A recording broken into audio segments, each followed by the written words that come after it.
اعمال. دراصل یہ سوچتے نہیں تھے ایرانی کو جب یہ اسلام کی دعوت پہنچی تو انہوں نے کہا کہ کیا عربوں کا بدو پیدا ہو گیا اس کو گرفتار کر کے لے آؤ. سمجھ نہیں ان کے نہیں آتا کہ یہ کیا چیز ہے. وہ گرفتار کو وہی لے آؤ ان کی حالت یہ ان کا انجام آپ دیکھیں. اللہ سوچ ہی نہیں سکتے تھے.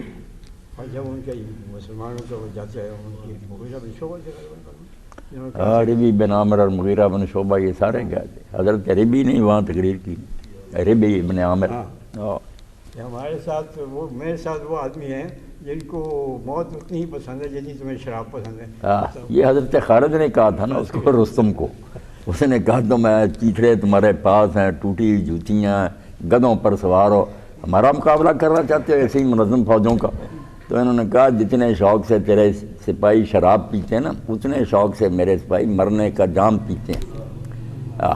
فرق یہ ہے کہ یہ مرنے کے لیے آئے ہوئے ہیں, آپ لوگ بھاگ جائیں گے. انہوں نے کیوں بھاگنا, یہ تو ڈھونڈتے پھرتے ہیں کہ موت آئے اللہ کی راہ.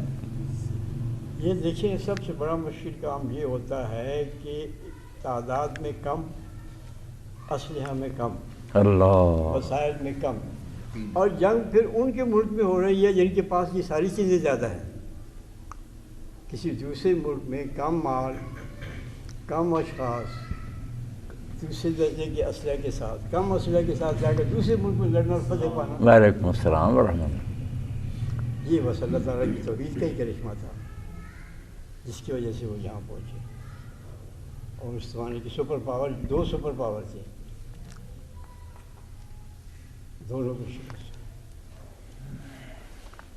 بس اب عرب ہے یا عجم ہے, تو عرب ہو یا عجم ہو, تیرا لا الہ الا لغت غریب جب تک تیرا دل نہ دے گواہی.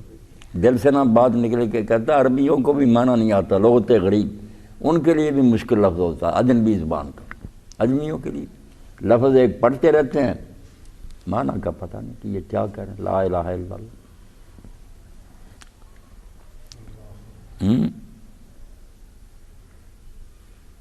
کچھ ناراضی,